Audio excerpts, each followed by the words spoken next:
Right. Let's go. We now know that we're streaming live because we have to actually check that we're streaming live. Welcome to our latest edition of Space Store Live with myself, Nick Howes, from windy, wild and Wiltshire in the west of the UK, and my very dear friend, Terry Moseley. Over to Terry. Hiya, Nick, and hiya, everybody from equally wet and windy County Antrim. So, a few interesting little delays there. I thought I'd gone into a black hole or something because everything slowed down and then speeded up and then just froze altogether. But hopefully we're on our way now. So more problems here, more difficulty doing this than there is landing a spacecraft on Mars. It's brilliant. Time dilation. Obviously, Terry being from Northern Ireland, that's the home of DeLorean as well. Well, we're 400 years behind anyway. The most famous time-traveling vehicle ever. Anyway, on to the show. We were talking about the show before, obviously in the days building up to this, and kind of scratching our heads thinking, what are we going to talk about? Because not a lot's happened, does it? It's been a really dull week for space, apart from Mars. Mars is obviously the massive news. We've got other things we're going to cover, but we're going to kick off on Mars because it really is just the most stunning thing I think I've seen in my lifetime. And I thought watching the twin cores of the Falcon Heavy landing in a Thunderbird style was something else. But then that video that came out just a couple of days ago now from just in the last 24, 48 hours from NASA, showing the EDL, the entry, descent and landing phase of the Perseverance rover, was just something else. I was watching the landing live with a group of about 75 other complete space nerds and engineers from all over the world. And it was amazing watching people who'd literally been on JPL's previous missions, on Curiosity in particular, still biting their nails watching this happening. And it doesn't get old. This is why we do what we do. This is why we love space so much, because these missions are just incredible. Lots has been said about the Mars rovers, and we're going to be talking about Tianwen-1 as well, the Chinese mission, and the Hope mission from the UAE. But we're going to kind of start off with the big one. Lots has been said about it. There's some really fun stuff that not everybody may know just yet. I mean, everyone's been watching the videos, and everyone knows, the basic specs of the rover. It's the size of an SUV, and it weighs nearly a ton. And the landing system was quite amazing. The fact that you could watch the hydrazine powered rocket jets stabilizing in the sky crane and lowering it down in the umbilical. But things that have come out only in the last few hours are things like the parachute, for example. The parachute, if you watched during the video when it was deployed, this is coming out of the back of the spacecraft with basically a cannon blast at hypersonic velocities into a very thin, it's 100 times thinner than the Earth's atmosphere, Martian atmosphere, and it's still got to decelerate this rapidly descending spacecraft at a huge rate. And the G forces, apparently, I think they clocked something like 10 to 12 G when the parachute was first deployed. Now, that parachute, bizarrely, was made in the UK. The material for that parachute comes from the UK, so that's our little kind of flag wave to the mission, which I thought was really cool. But what came out today was that they've encoded on the parachute a secret message. Now, they did this with Curiosity back in 2012, and there's a great story that I only found out in the last week associated with this, where the engineer who basically, if you don't know this, Curiosity's wheels have got dots on them. And the dots basically spell out JPL in Morse code. Now, when the engineer first proposed putting JPL on the wheels, she was told, no, you can't do this because it's not a JPL mission, it's a NASA mission. So she came back to her boss and said, right, well, can I have NASA on one side and JPL on the other side, so it would print NASA JPL as the wheels were traveling across Mars? And again, they said, no, you can't do this. So feeling a little bit deflated, apparently she went back and had a chat with her dad. And her dad said, well, I bet nobody there knows Morse code. Loads of engineers, probably never learnt Morse code. It's one of those things that you just don't use anymore. So some genius decides, right, we're going to put JPL in Morse code dots. So every time those wheels trundle on the ground, they left this pattern until they got trashed, obviously, by the Martian surface. But they left this pattern which read out JPL in Morse code.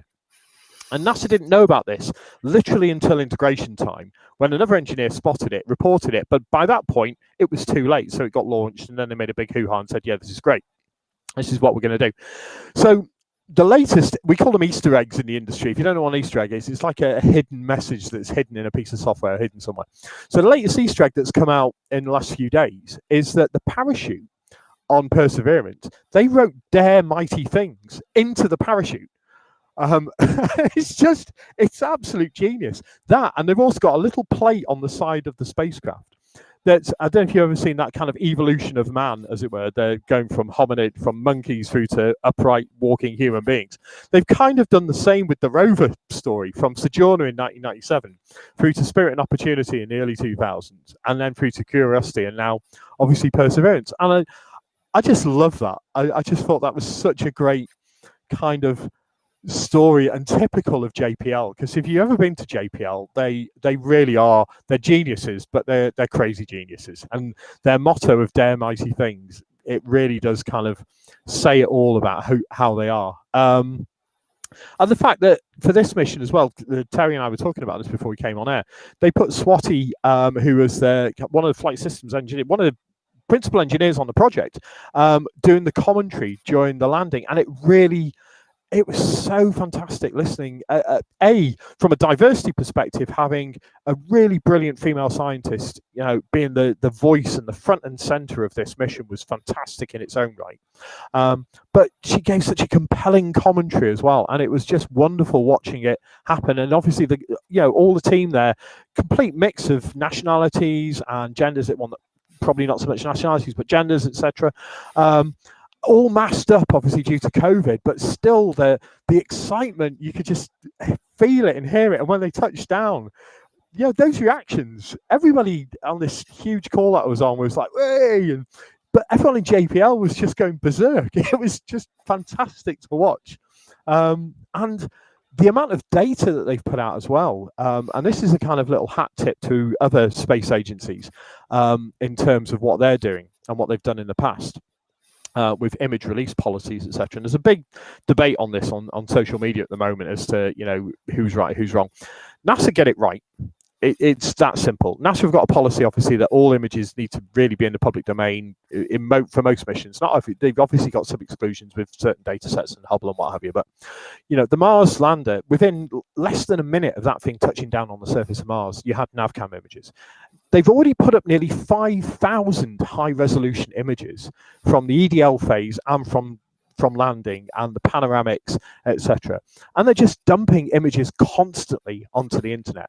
And it's such a fantastic thing because, yes, the scientists need to have first dibs on the image data. And they need to, if they were to discover unambiguous evidence for astrobiology, some fossil, some 3.5-4 billion year old fossil on the lake bed at Jezero crater, then yes, there's going to be a lot of public interest in that, and the scientists would need to do their research and work. But there's ways to get through this.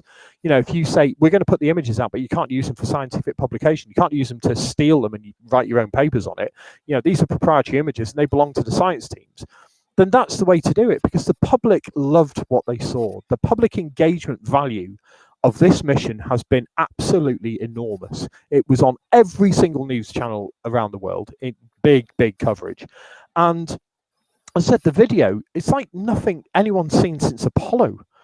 Watching that thing come down. Nominal mission of 687 days. We know from Curiosity that's been 10 years pretty much now, or getting on for 10 years. And Spirit and Opportunity far outlived their expected lifespan. So I would say we're probably going to see a lot more from this mission. And they've not even dropped the helo out yet. So the helicopter, the Ingenuity helicopter, which is about the size of a CubeSat, so it's a tiny little thing, barely weighs anything, 4 rotor blades, apparently will glow in the dark. That's one of the theories. That's not even been dropped out yet, and that hasn't even started to fly. And what that's going to be able to do, it just beggars belief. And they've got a nominal status from that, so they know it's okay, they know it's intact. They'll drop it out underneath the rover, move the rover out the way, and then basically do some test flights.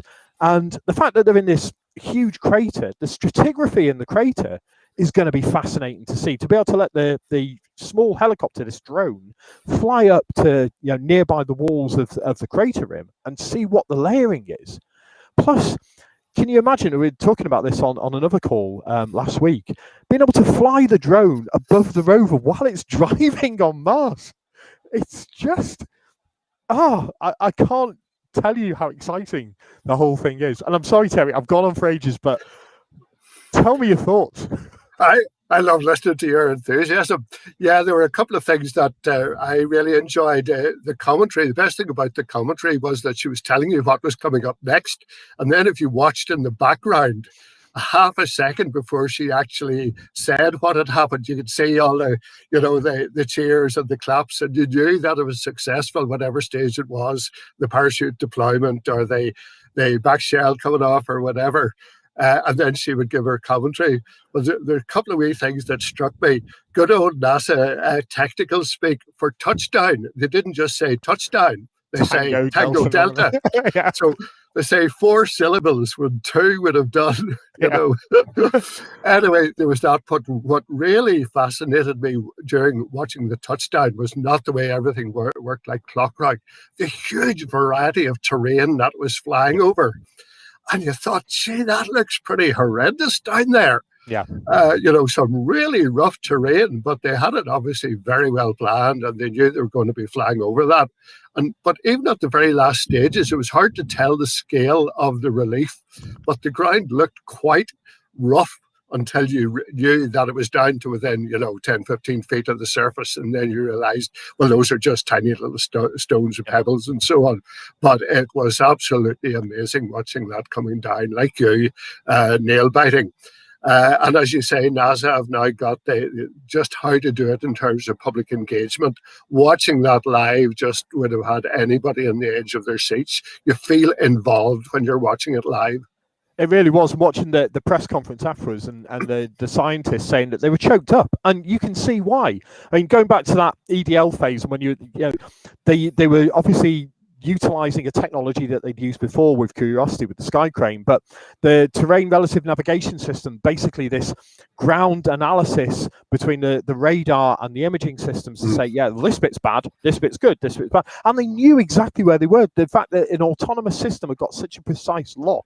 And you can't overstate how complex this whole operation is. It's systems engineering at a level that just beggars belief. The fact that they've got cameras and radar analyzing it autonomously and saying, right, we're going to do this. And the banking maneuver, you've got hypersonic parachute coming off behind you, and then they detach the parachute, and then it's this instant bank away. And it didn't look real. It was almost like science fiction. I don't want to kind of stir up any Capricorn 1 kind of conspiracy theorists, but it was just so good. And then seeing the video, and this was done with Curiosity when they showed the landing and they showed the back shell separation, but it was so rough and grainy until some wizard on the internet had basically upscaled it to 4K and then interpolated between all the different frames and made it look really smooth. But this time they actually did it for real. It wasn't like, here's some still images and there you go. It was I'm sorry, I just get so excited about, and then we don't even know what, RIMFAX, this subsurface radar, what that's going to pick up. Having a drill and its ability to look below the surface and say, okay, there's something interesting there, let's drill into it. And as you said, where they landed, the terrain, it still looks quite scary. I mean, some of the HazCam views, you look at it and you think, that's some nasty sand traps there. And they've obviously got to work out what they're going to do with that because they don't want what happened, obviously, with Spirit and Opportunity. I forgot which one it was, Opportunity, I think, got stuck in the sand trap all those years ago. And you don't want that to happen again. But then you look at some of the other rocks and the holes in them and you think, well, is that, is that volcanic? It's where's this come from? And they've not even got going yet. And it's like I said, 5,000 images. Just under 5,000 images already, and that's in a few days. So it's just an absolute deluge. And by the time Sherlock and Watson, the spectrometer and the camera on the arm, etc., kick in, it's just going to be an absolute data goldmine for anyone. Nick, do you know what I'm thinking? If we're still doing this when they're doing the first manned landing on Mars, they'll have to give you a double shot of Valium before you even start talking about it. I'll need some Mazapan. So, Terry, this is the thing. I was born. Some people know this. I was born on the day that Alan Bean and Pete Conrad were literally about to take off from the lunar surface on Apollo 12, and my parents have always said, "This is why you're so obsessed with this." That my dad take me to Star Wars when I was 7 and stuff. but it really is. I've not seen. I was too young for Apollo. I missed Apollo. I barely remember Skylab. I remember Viking quite well when I was 6, and Voyager, etc. But it's missions like this that really do generate so much excitement in the public, and they did it so well. And the fact that we've now got an absolute barrage. I mean, Mars, there's a really funny quote of it's a planet populated by robots, but we've got this barrage of orbiters between Mars Reconnaissance Orbiter and Mars Express and Trace Gas Orbiter and Tianwen-1 and Hope. It's amazing what's happening around Mars right now in terms of in orbit, and there's so much work being done by all these orbiting spacecraft as well. Let's not take anything away from the phenomenal work that's been done by them. High-rise camera in particular, just staggering images, but Mars Express been delivering some really nice topographic, wider field images. Obviously, we're just starting to see some of the data coming back from Hope and Tianwen-1. So, and that's obviously still to come as well. If that'll be as exciting, who knows? I very much doubt that the CNSA, the Chinese National Space Agency, are going to be quite as forthcoming with their EDL phase as NASA were. But it's just another. Oh, sorry, go on. Sorry, I was just going to say another really cool thing was the image from orbit of it actually going down after the parachute deployment. That was brilliant. And just thinking about that, I was wondering, did any of the orbiters manage to image the impact of the heat shield or the back shell? It'd be interesting to see, because they landed quite some distance away. But I'm just wondering if any of them managed to actually image the impact to see what sort of a crater or dust cloud was thrown up. Well, it's not only that. Now with the Helo, you're going to not only be able to image from orbit, but don't forget, with Ingenuity, they'll be able to fly to where the sky crane crashed and burned. And there was a really, really interesting discussion about that as to why do they crash the sky crane? Why don't they land the sky crane? And it's literally mass and fuel. They've got to keep everything down to a minimum. So any of the flight navigation systems that you'd obviously have on the main spacecraft, you're not going to have on the sky crane to the extent where it's going to be able to do a safe landing. And then there'd be an argument, if it did do a safe landing, you'd want science on it, etc., etc.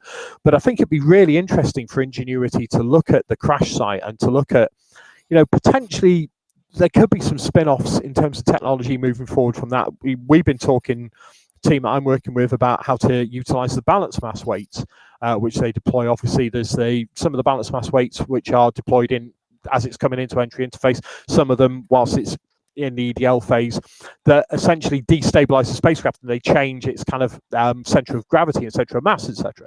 And they're just big titanium weights, and the idea of replacing the big titanium weights with penetrator impactors for doing real science.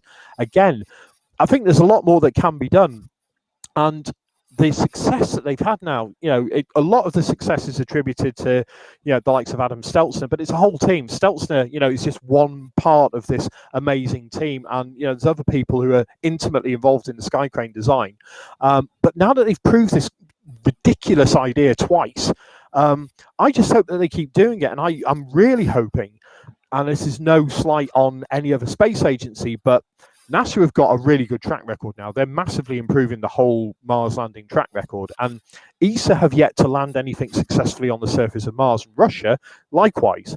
So if NASA are serious about this sample retrieval and sample contingency, and the fact that the drill cores are going to go in, they're going to pull up some Martian material, put them in these sealed tubes, and then kind of drop them ready for the next rover to come along and pick them up and then take them back to the ascent phase, and that's going to go in touch, latch onto an orbiter, transfer the material to the orbiter, then that's going to fire its way back to Earth, and hopefully by about 2031, 2032, we'll have pristine Martian rocks on the Earth, which will be absolutely incredible anyway. But I'm really hoping that NASA have got some kind of contingency in mind just in case. And nobody wants ExoMars. There's a huge amount of work being done in the UK at the likes of Airbus, etc., with ExoMars. Nobody wants to see that go down at all, crash and burn. Not like Schiaparelli was, a bit of a disaster. But then the orbiter, again, fantastic work that they do with the orbiter. So I really hope that there is some contingency for this, because there needs to be. I think we need to say, a bit about the actual science. I mean, the whole point in landing in this crater It's basically the remains of a lake that they reckon was once about 1,600 feet deep. It's got a river delta flowing into it. And they reckon basically that about 3.5, maybe 3.8, 3.9 billion years ago, conditions there would have been suitable for life. The interesting thing on that, as I see it, 3.8 to 3.9 billion years ago, there wasn't much sign of life on Earth except very, very primitive life. So they're assuming, and there's some evidence, in fact, that at that time Mars was actually more hospitable to life than Earth was at that time. So there may possibly have been life there that got to a slightly more advanced stage than it was on Earth at that time. I mean, that's way, way back before what we normally think of the fossil record in terms of sort of bony structures. You're talking about very, very primitive life. But to me, it's very interesting that they're looking for signs of life that may have existed that far back. Well, it's not the first. Don't forget, you had the labeled release experiments on Viking back in the 70s, which is still causing debate to this day. And yes, I mean, Mars, if you go back 3.5 to 4 billion years, yes, there's direct evidence now. It's been literally proven that there was water on Mars. But then there's the whole, well, hold on, if there was liquid water on the surface of Mars at some point in the past, what's happened to the atmosphere? Because the atmosphere right now can't sustain that. So has the atmosphere been stripped? Has there been, was it like with the Earth? We had the late heavy bombardment around about 4 billion years ago. And obviously, if you want to see what happened there, just look at the moon and look at the sheer number of craters on the moon. We don't see the craters so much on the Earth because of plate tectonics and weathering, which you don't tend to have so much on Mars. But then you've got 3 gigantic volcanoes. You've got the whole fastest volcano region. You've got the largest volcano in the entire solar system. Was that connected to the demise of whatever could have been there on Mars, or was it meteoritic impacts? Well, the formation of Valles Marineris. There's so much that we don't know that, in my opinion, the rovers are amazing, but we need to get boots on the ground. We need to get human exploration there, proper scientific human exploration on the surface of Mars. Then we're really going to start to understand what was there in the past. And if there was life, phenomenal, amazing. But still, there's so much interest in Mars anyway. Never mind just the life. Sorry, that's what the Hope spacecraft will be looking at the moment, which is the loss of the atmosphere, the rate at which hydrogen and oxygen are being lost into space, and looking at the atmosphere in detail in the different layers and so on. So haven't got any real results back from that yet. It's to observe Mars over the course of a full Martian year, 687 days. So that'll be a sort of a seasonal cycle in terms of both perihelion and aphelion, for Mars, it's for Mars, and seasonal changes as well. So that data, assuming that all comes back, that'll be very, very valuable. Well, that's a good point there. I mean, we've been focusing a lot for probably the last 25 minutes because it is such a huge story just on Perseverance. But you can't forget the fact that the United Arab Emirates, and for all of the political issues that that nation may or may not have, and we don't really want to go into this in the show, from a scientific point of view, they had a huge female contingent again in terms of the mission control team and the scientific team, which was fantastic. I was watching the coverage on UAE live television via YouTube streaming, and they again did a really great job in terms of the promotion, the sense of national pride that they built in that mission. Casting videos onto the Burj Khalifa, the tallest building in the world, and turning everything red in various cities. It was amazing to watch just how much pride. And yes, it was the first mission from the UAE, but what a success for the first time! Incredible. Yep. So that's good. And then, of course, we don't know exactly what's going to happen with Tianwen-1. There's been speculation, but I don't think we know even for certain yet exactly where it's going to touch down. So that'll be very interesting, unless you have any inside information on that, Nick. No, there's some really good feeds on Twitter from people who are more connected with CNSA. Obviously, it's a real shame that the geopolitics of what's happening on Earth is still affecting science in this way. We had all this with the Soviet Union back in the 60s and 70s, where we didn't even know that Gagarin had gone up until he'd gone up, as it were, and he was basically back down and safe. Whereas everything America doing with the Mercury astronauts was literally front and center and on live television. So with the CNSA with China, it's almost the same kind of thing playing out. They've got an amazing space program. They've been doing remarkable things with human spaceflight. Their successes on the moon with Chang'e, the Chang'e missions on the far side of the moon in particular, absolutely incredible. The relay system that they've set up.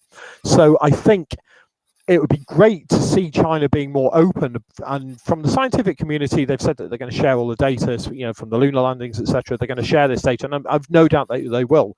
But it's a real shame that that level of excitement may not reach the greater, wider world, as it were, from the Chinese mission. They've still got a few months before their orbiter's going to, drop the lander and the rover onto the surface. But can you imagine at that time you've got the two biggest superpowers in the world both having moving vehicles on the surface of Mars? The one I'm waiting for is when they finally land a rover near to an older mission.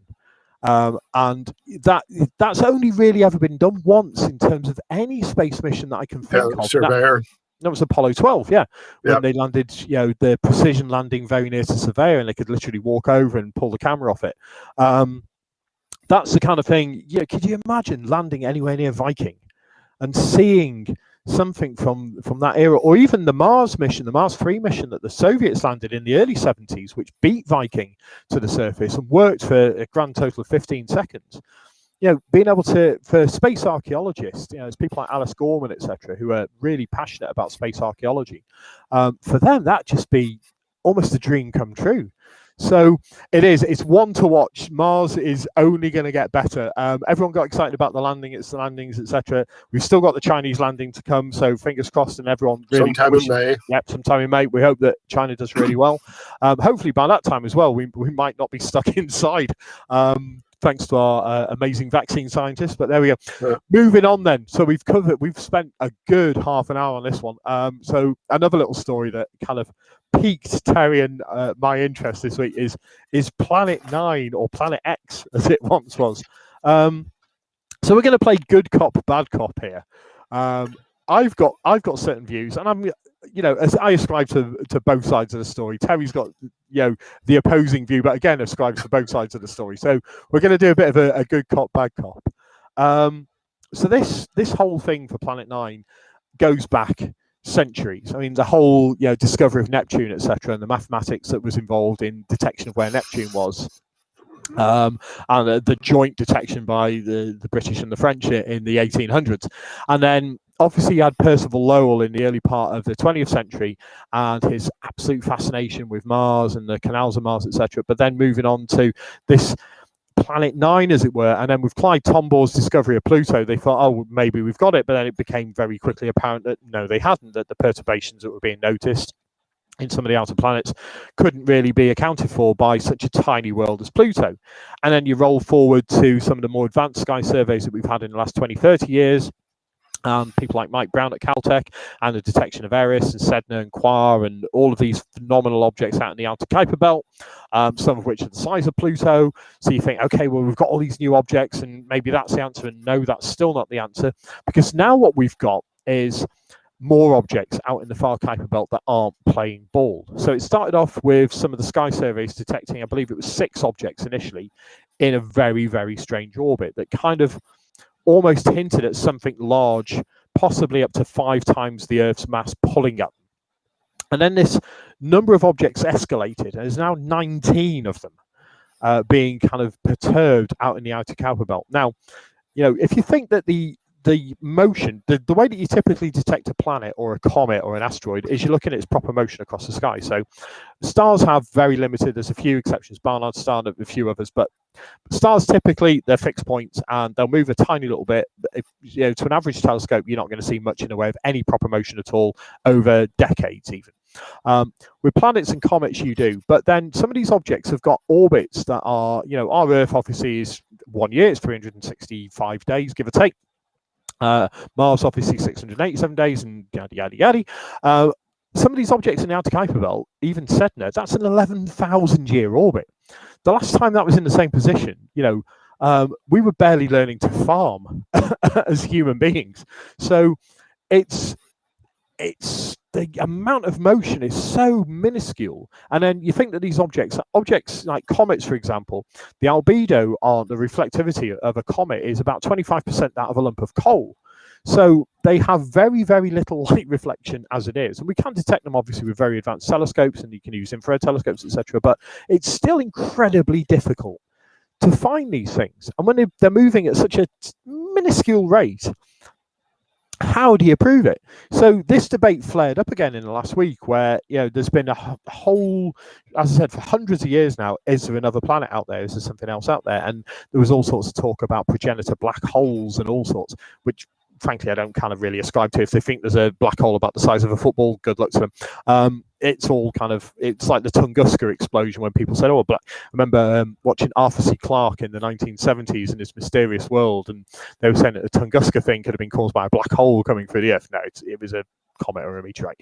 And now the recent kind of postulation that a comet was the thing that destroyed the dinosaurs 66 million years ago. So we know that there's lots of objects, big objects out there. What this is, I don't know. But then, Terry, there's the other side of this coin, isn't there? Yes, it takes us back a few episodes whenever we were enthusing over the purported discovery of phosphine in the atmosphere of Venus, which was fantastic, indicated that possibly there were bacteria in the upper areas of the atmosphere of Venus. Then, as science works, other people went and looked at the data and did reanalysis and did their own study of other previous observations, and it seems now that that's not just quite so likely. There are alternative explanations for that particular discovery. So, as I say, that's the way science works. Somebody does their best effort at interpreting their data, and they put forward a theory. Then all the other scientists look at it, and they either try and duplicate it, or they try and disprove it, or both. That's the way science works. It's only whenever you get a whole lot of independent confirmations of the same result that you're absolutely sure, or sure as you can be, that the thing's right. So other scientists started looking at the data and the theory that Mike Brown and Konstantin Batygin were proposing of this extra large planetary body, basically 5 to 10 times the mass of the Earth, way out in the outer solar system, which they couldn't actually see, but they were interpreting that it must be there to align the orbits of these other trans-Neptunian objects, other small objects, much smaller than Pluto, but way, way out in the outer solar system. And they concluded that the only way that the orbits of these now up to 19 objects could be aligned more or less in the same direction was the gravitational pull of a giant planet. But as I say, other scientists, in particular Napier from University of Michigan, said, look, there could be a selection effect here. These things are so difficult to observe because they're at the absolute limit of even the most powerful telescopes on Earth. You're only looking for them whenever the conditions are most favorable. In other words, at certain times and in certain directions, you're basically looking when they would be at opposition. In other words, the other direction in the sky from the sun. Not that the difference in the distance of the Earth from these objects makes that much difference. If an object is 100 astronomical units away from the Earth, the difference of 1 or 2 astronomical units of the Earth's orbit around the sun doesn't make all that much difference. But nevertheless, you want to maximize your chances. You want to look whenever the thing is at its most favorable position in the sky, and that gives you a selection effect. So what they did was they took a selection of other objects that had been discovered by other surveys, like the Dark Energy Survey and like the OSOS Survey, Outer Solar Systems Origins and something or other survey. And they took a random selection of objects from that, and they did a computer analysis to remove the observational selection effect.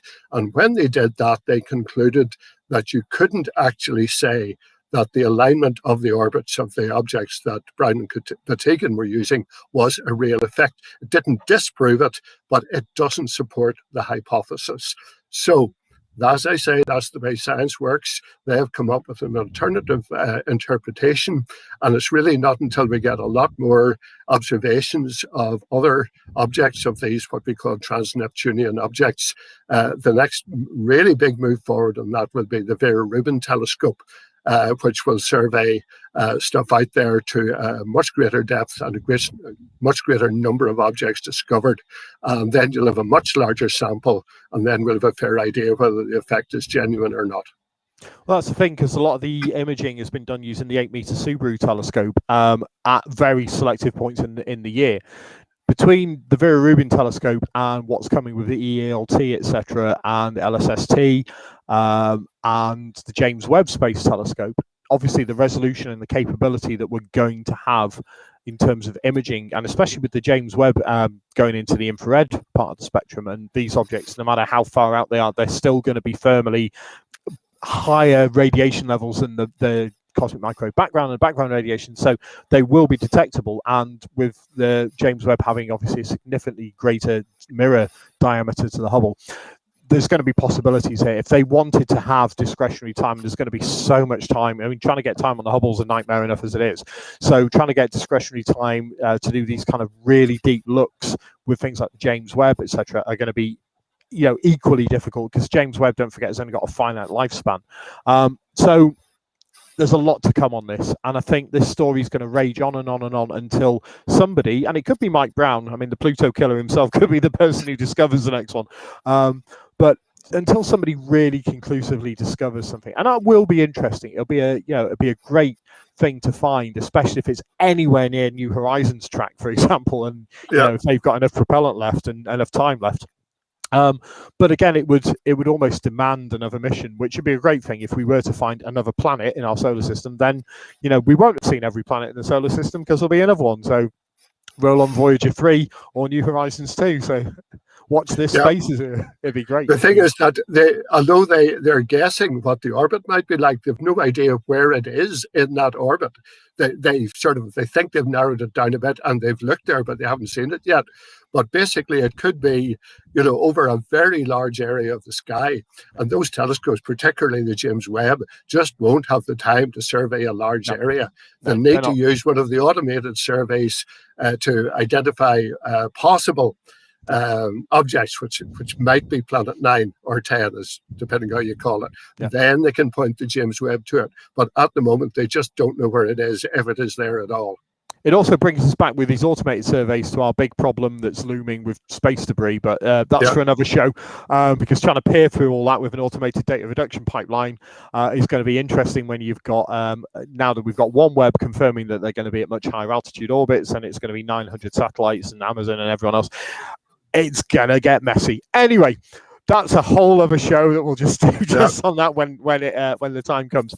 Our kind of last big story, because we have covered just less stories than we do, fewer stories than we normally would, but this one also really caught my attention. We're now kind of well into the next solar cycle 25, and it's looking like it's carrying on from the last one in terms of it's not a very strong solar cycle, and you only have to look at what's happening with the weather systems around the world, and the prolonged winters. Everyone talks that climate change is real. We know that's happening. It's scientifically, there's no question in that at all. And then you've got what's happening in Texas. Texas is currently under a blanket of snow, and the power grid there just wasn't designed for it. So lots of people in Texas have been really struggling. So we are in almost what they call a Dalton style minima. So during the 1600s, we had 1600s, we had the Maunder minimum, where there was literally no sunspots seen for a huge amount of time. There were frost fairs on the Thames, you could ice skate on the River Thames, etc. Then we had the Dalton minimum, again, similar kind of, not kind of length or duration, but these prolonged minima. But this one seems to be really still biting. Now, you'd say, well, okay, where's the problem in that? Well, the problem is in terms of what it's doing to the climate, but we can't forget that all throughout history, we've had big solar explosive events, big flare events, coronal mass ejections, big what they call X-class or really high energy flare events coming off the sun. So 1859, we had the biggest one that we know of in recorded history, which is affectionately known as the Carrington Event. So an astronomer, James Carrington, basically saw this huge flare event, and at the time the telegraph system, the Morse code system, people were getting electrocuted. There wasn't much in terms of an electrical infrastructure on the Earth at that time, but since then there've been multiple, going up to 2003, which was an absolute corker as well. It took out most of Canada's electrical system. Again, at that time, we're going back, 20 years, just under 20 years. The number of satellites in orbit compared to what we've got now was relatively small, relatively low. And in terms of the heads up that you get, with that one, it was about, I think it was about 17.5 hours of a heads up. You typically get a few days, but about 17.5 hours. So it's enough time for satellite operators to put satellites into a safe mode and protect them to some extent. But if this event happens, now, The one that happened in 2003, these X numbers, X10 is considered a big event. I mean, if you see an X10 class flare and it's heading your way, go outside because you're going to see a rover all the way down to the south of England. It's going to be, it's going to be quite a significant event. The one that hit Canada is now known to have been an X45 level event. This is spectacular. This was taking out electrical grids on the Earth and knocked out quite a few satellites. With what we've now got in orbit and increasing at a rate of knots, we've now got 3,372 active satellites in orbit, plus 130 to 170 million pieces of debris in orbit. But if you've got huge constellations like OneWeb and Starlink and what Amazon are planning, what China are planning, what Russia are planning, and these are smaller bus satellites, so not huge, great big behemoths like we used to have. These are relatively small bus satellites. If you had an X45 class event that hit the Earth, and in 2013 we came pretty close, only missed the Earth by about 9 days, we've got a major issue on our hands. And this is kind of, the sun will come out tomorrow, bet you bottom dollar it will cause problems. It will. So thoughts on this one, Terry, because it's a big impact. Yeah, it's not just the satellites, of course. I mean, our whole infrastructure here on Earth is now 99% electronic, basically, but between our actual electricity supply and our internet connections, although fiber optics may be all right. Although I just found out myself today, or not today, recently, that my new fiber optic connection actually is sheathed inside a copper wire as well, because they have to have a landline connection as well, assuming you have a landline phone, so that even if the fiber optic network goes down, you still have your telephone for emergencies. So even if you have fiber optic, you may also have copper in that cable, and those things just act like giant conductors. You'll get massive destruction of the electronic infrastructure here on Earth. What I would suggest, apart from anything else, make sure you have very good surge protection on your laptop. You're not going to have an internet connection for a while, but you may as well have your laptop still working whenever it comes back again. But our whole electricity grid basically is liable to be affected. Huge big transformers liable to be burned out. Quite apart from the fact that, as you say, we rely so much on satellites for aircraft navigation and takeoff and landing, for your own sat nav and your car. Everything basically could be wiped out, and it could be out for days or possibly weeks in certain areas. Well, the thing is, if one of these things is coming our way, basically all we can do, we can't stop it coming, is to try and switch off as much stuff as possible. Disconnect it from the grid. Don't just switch off your computer. Pull the plug out, and then hopefully any surges that come down the line won't wipe it out. But it really is as bad as that, potentially. Well, that's the key problem here, because not only with the earthbound grids, etc., yes, you could shut them down and protect them and then bring them back up after this event has passed. However, putting satellites into a fail-safe mode is not an easy, it's not an easy task. You have to be prepared for this. And if you are inherently reliant on satellites for your infrastructure, and you put them even into maybe a few hours of fail-safe, a couple of orbits, then they estimated the loss. I think there was some economic estimates that if the 2013 event were to hit today, it would cost the US economy alone $2.6 trillion. It's COVID level. So we keep saying this, that you keep chucking up satellites into orbit and everyone gets all excited about, look how many constellations we've got up there. Whoop-de-doo. When it all goes wrong, and it's not if, it's when, it's going to go bad. And it won't just be the fact that we'll potentially lose satellites for a few hours. If these things get fried and you've got no way to do attitude adjustment and navigation and all the other things that you need to do with satellites, then you're going to have an awful lot of dead satellites up there, which are just free floating. And, they'll change their orbits because, you'll get solar events, which will, perturb their orbits, or the Earth's atmosphere will expand a little bit because that will drag down some lower satellites. So you're going to have collision events. And when you have collision events, you have mess. And when you have mess and more mess and more mess and more mess, you have George Clooney and Sandra Bullock and a really slightly iffy film called Gravity happening for real, and then you're not launching another thing. So you can forget about your Earth observation, and you can forget about your Mars exploration, and you can forget about all of that stuff, because none of it's going to happen, because we won't be able to launch a thing off the surface of the Earth. So please, if you are working for any of these big companies, I work for a big company in the space sector, and we're just looking at this in terror, and fantastic work. Actually, I've got a massive hat tip to the European Space Agency, because they're really taking this quite seriously, and they're putting out all sorts of calls for debris mitigation, and they've got a whole team now looking at this, and they've had modeling software for decades which has looked at this. It needs to have serious governmental action. I mean, there are government committees that have looked at the effect of a massive solar storm on the UK infrastructure, but this needs a global thing. And the infrastructure that they were looking at the time, as Terry was saying, was more concerned with what was on the ground, etc. What's up in space is a big problem now. Our environment doesn't end on the Earth or in the oceans and the plastics and what have you. Our environment is us, is basically everything connected with us. So 62 miles up when you hit space, 100 kilometers up when you hit space and you cross the Kármán line, that's still us. We still have that sphere of influence all the way out to, wherever you want to go, as far as the moon.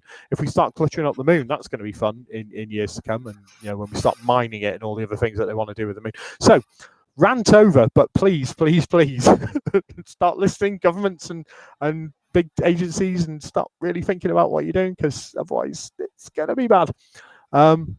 Any last thoughts on that one, Terry? Yeah, just basically, the more warning we get of an event like that heading our way, the better prepared we can be. You can't stop it hitting the Earth, but you can try and minimize the amount of damage. And what we are doing now with all the solar probes, like the Parker Solar Probe and so on, and the SOHO satellites and the stereo satellites, we're getting a much better idea of what is actually happening on the sun, and much better warning of when a big CME may be coming in our direction. And as I say, the more warning we get, the better prepared we can be. Yeah, that's true. You can see events kind of forming on the back end, as it were, on the edges of the sun. So yeah, we do get more of a heads up, which is good. But there are always the ones that we're not prepared for. It's like asteroids and comets. There'll always be the Chelyabinsk of this world that you just don't see coming. So on a happier note, what's up in the sky this week? We'll just end with that. It's been a good long show again. Terry, what's your top tips for this week? Well, we can't go past Mars. It's still there. It's still the only planet that's readily visible from our latitude. Yeah, you've got ones that are visible low down in the dawn sky just before sunrise. But Mars is still quite prominent up in the moderately high up in the southwest sky. And it just happens to be moving very nicely towards my favorite object in the sky, the Pleiades, the star cluster of the Seven Sisters. And from the 2nd to 4th of March, it'll be passing quite close to that, closest on the 3rd of March. So go out and have a look at Mars, just contemplate what's actually going on there. And as I say, on that date, it'll be very close to the lovely Pleiades star cluster. And then back to the mornings again, the International Space Station, the only part of stuff that's up in space that I actually like observing. I don't go out and observe Musk's Starlink satellites. It would make me grind my teeth into powder. It's doing a series of morning passes at the moment, and heavensabove.com or any number of other websites or apps on your smartphone will show you when they're coming over. And it is still, to me, even after all these years, remarkable to look up at that and see there's an object the size of a football field that we have built, put together piece by piece up there, astronauts in it, and they're not just up there for the ride, they're doing real science, both looking out into space and looking down here on the Earth. And you can see it yourself, whizzing around at a speed of 17,500 miles an hour, and I still get a thrill every time I see it. Just to put that number into context, that's 8 kilometers a second. So that's basically driving across central London in a second. So it's going some. I totally agree with what Terry's saying about Starlink. But there's recently been the Campaign for the Protection of Rural England, so CPRE, have had their star count, their annual star count, where essentially you're supposed to look at the constellation of Orion and from your location see how many stars you can see. Now, if you're in a city, you may barely be able to see the core stars of Orion themselves, Betelgeuse and obviously the 3 stars in the belt. Out in the rural kind of sticks where I am, and I know Terry's got some great dark skies near where he is as well, you potentially get up to about 20. But what I've been trying to get people to do, especially in light of the big National Astronomy meeting that's coming up later in this year in Bath in the UK, it's probably going to be online now. But one of the big hot topics there is the impact of mega constellations on astronomy. And it's not just the astronomers, obviously, have been affected, optical astronomy, radio astronomy, but as we pointed out, there could be a massive impact. So what I'm asking people to do, if you've got a telescope and cameras and you're regularly taking pictures in the night sky, instead of stacking your images and making really beautiful, pretty pictures out of it, is stack your images and just stack them and stack them so that you get all of the star trail, everything that's going through it. So any satellites that are passing through your images, just to see the extent of the problem as it's growing. So it's something I'm really trying to encourage people to do. You know, tell your friends if you're listening or you're watching this on Catchup, you know, please try and do this, because it's vitally important to build this argument, to be able to present to the governments and the United Nations and all of the other agencies and the you know, even the companies involved, and say, this is the problem. This is what's happening, and it's getting worse and worse and worse. So, yeah, some beautiful stuff still to see in the sky. We're approaching spring, thankfully. Hey, winter's nearly over, and then it's galaxy season. So we're going to have a whole load of things to talk about with the wonderful galaxies that we'll be able to see. But any final words, Terry? Yeah, just on that, I totally agree with you about that campaign to observe the amount of sky pollution. Just at the moment, with the moon approaching full, is not the best time to do it. If you go to the website, you'll see the details, but basically you wait until the moon is out of the sky, and then the only lighting that you're getting is the artificial lighting that we create. If you look when it's full moonlight, you're not going to see as many stars anyway. So for the next week or so, basically, until the moon is past full, and you can have a look before the moon rises, that's the time to do it. So not just at the moment, leave it for a week, 10 days or so, and then certainly do that. It's well worth doing. Unless you've got narrowband filters, because that was the important important lesson with my own observatory at home is we've recently had all of the street lighting upgraded, in inverted commas, by the local council, and they've changed all the sodium lights to these wonderful broadband spectrum LED lights, which are wonderfully power efficient, but also an absolute nightmare to filter out. So that's a whole other set of challenges that every backyard astronomer is facing in the coming months. Anyway, just before we go, again, huge thank you to our friends at Space Store. Latch has been taking a well-deserved break this week. I mean, the guy's been on duty now. We've been doing this show for the best part of a year. So he's having a bit of a break. We've got Luke behind the scenes from Space Store, who's handling all the graphics for us and wrestling with some of the technical issues, which he's an absolute legend. He really is a real stalwart in terms of getting the show out to you. Just a huge thank you to them. Thank you. Look at it in the chat. Some great comments in the chat tonight as well. So again, thank you to everyone who's watching us live. Support your local Space Store, as it were. So yeah, definitely go and see what they have to offer. Hopefully in the next few months, everyone's going to be slowly emerging from lockdown and we'll be able to actually see each other. Terry and I have got a promise to meet up at probably Harwell or somewhere like that, or I'm going to go over to Ireland because I love Ireland. I love Northern Ireland. Any chance to go back to Belfast is a welcome one. But just a huge thank you again to everyone who's listening and to all the team at Space Store. And I'll just leave the final words to Terry, my erstwhile amazing friend and colleague. Yeah, I totally agree. And thanks also to everybody at NASA and JPL and ESA and UAE and China and everybody else that are doing this amazing stuff that's keeping us so interested and entertained. Yeah. So bye, everybody. See you in a fortnight. Science works. Bye-bye. Thanks a lot. See you in 2